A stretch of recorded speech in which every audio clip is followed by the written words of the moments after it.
Yo, yo, yo, what's going on? It's Terrell, Hall of Fame, D-Line, TBKC, and all that sweet, beautiful, wonderful shit.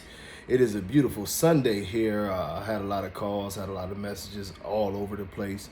Can't even get my cleaning done, but I'm having no complaints. I got a yard full of pregnant girls, soon to be beautiful puppies running around everywhere, so that's always a beautiful thing. Now, with all that being said, the ABKC Nationals was yesterday, and I will be going live tomorrow. I'm gonna do a 1 hour live tomorrow, just specifically for this topic. We're gonna jump in. We're gonna have a good time, man.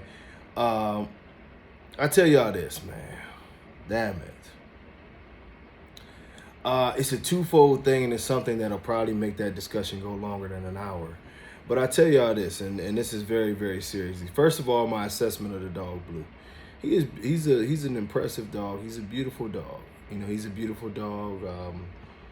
I like a lot of what I seen. I like his thickness. You know, I like the way that he showed. I like a lot of things about him. You know, so it's not a thing to bash him or anything like that. I don't want anybody to think that that's what's going to go on. You know, the outrage and people going at the dog and saying different things about the dog and saying, you know, it's not that the dog is a horrible dog. I think you have two different segments of people in the American bully community, maybe three. You have one segment of people who are American bully people. These are people who have been groomed by the American bully community. These are people whose standards, and I don't mean the written standard of which we do to dogs, but their standards and expectations of what they expect in any dog is very American bully-ish. Then you have people who are show people, you know, actual show people, and those people have a different expectation of what they expect a champion, and especially a nationals champion or a nationals championship lineup to look like. Now, as far as I watched some of the video, I watched quite a bit of the video, and I saw several winners that were, just to keep it real, terrible. A lot of these dogs look like shit. With the dog Beanstalk, that's terrible. You know, I don't know if he won anything, but I seen the pictures of him, and people was talking about how crappy he looks and this, that, and the other. The extreme thing always takes away from confirmation. If you're a confirmation person, the ABKC thing is not going to be for you. I saw a lot of dogs in the ring that had horrible high rears and bad top lines. I saw some nice ones. You know what I mean? You get a little bit of both. But in regards to Blue, you know, being the winner, and my assessment of him is the thing that everybody's arguing about with the tail. I sent it to two non-bully judges, you know, and they said the same thing. It's off. They said it could be possibly a broken vertebrae. It could be some things. But what if anybody hasn't seen it on the videos, you can see, and I watched multiple videos, you can see where, especially if he relaxes, the tail is stiff for a while, maybe 4 to 5 inches, then it just drops. And some people are calling it a kink. Other people have all of the terminology for it. I'm going to be honest with you. I don't know exactly what you would call that. Maybe I'll do some research and see what you would call that. Even the AKC judge who's been judging for 40 years that I sent it to, he didn't even exactly have a term for it. He said he would have to put his hands on it the same way I did. But it's something off about the tail. The thing that I noticed and I picked up about the dog that's very evident, as far as the flaw goes, like I told y'all, plenty of good things to say about the dog. His head, muscle, bone. He has a lot going on for himself that makes him a very nice dog. But in show dogs, we talk about flaws. He has a high rear. Now, anytime you say a dog has a high rear, it automatically gives it the second part where it can't have a good top line and definitely can't have a great top line. His high rear is slight. And when he stacks, you can't see it. But if you look at the videos that they have posted of him,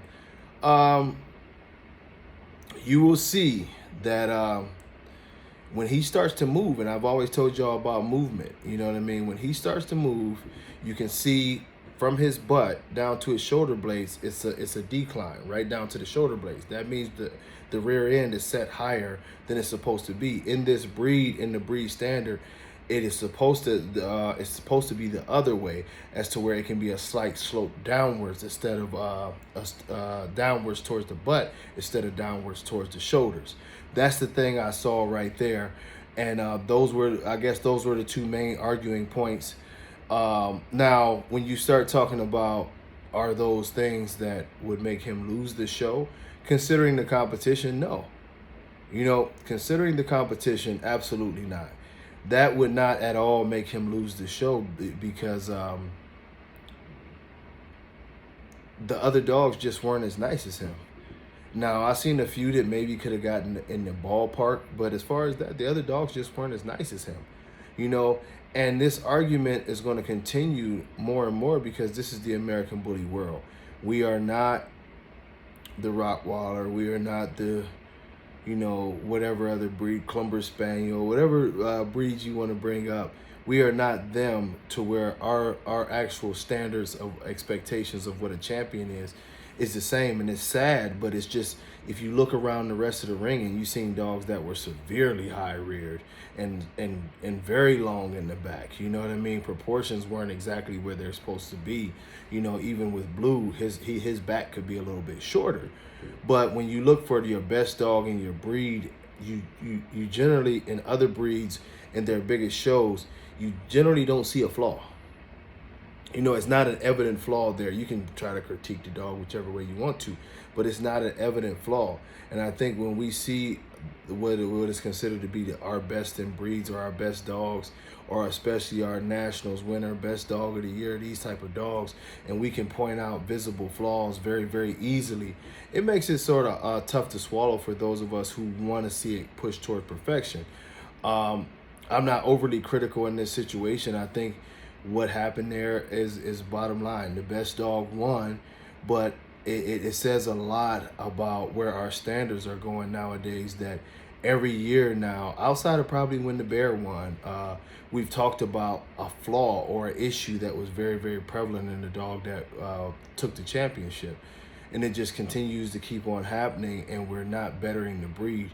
It's getting worse. The class outside of that dog is getting worse. The dogs that I saw, some of the dogs that I saw in the ring, I mean, honestly, if I was running a national show, I wouldn't even let them in the building, especially not in the ring. This is supposed to be your highest quality. This is your, This is your Super Bowl. You're supposed to be putting on a show for the world.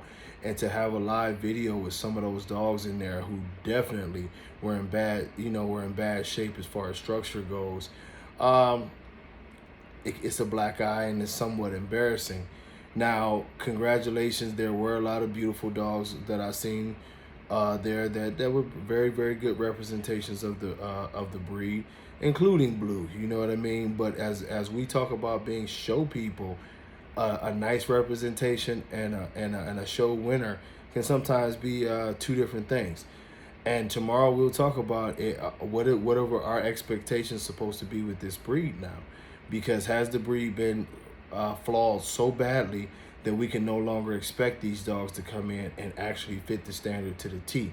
Are we now supposed to maybe accept a slight this or a slight that because the expectations of the breed has dropped so low that pretty much we are the lowest breed in the world as far as expectations of meeting a standard? That'll be what tomorrow's show is about, y'all. And like I said, I did the best I could to go around what I'll probably go off and say tomorrow. Y'all should tune in and check that out. It's going to be a good show. As I always tell y'all, please hit like, please hit subscribe. If you are a very kind soul and you want to make a donation to the page, it is TBKC Dogs on the Cash App. You know what I mean? I appreciate everything y'all doing. Y'all will see the fruits of the labor here very, very soon as I keep on getting little parts of this thing to try to make this and the podcast, as nice as it can be. You know what I mean? I'm not great with this whole technical thing, but I can talk a little bit. Until next time, y'all, much love. Peace.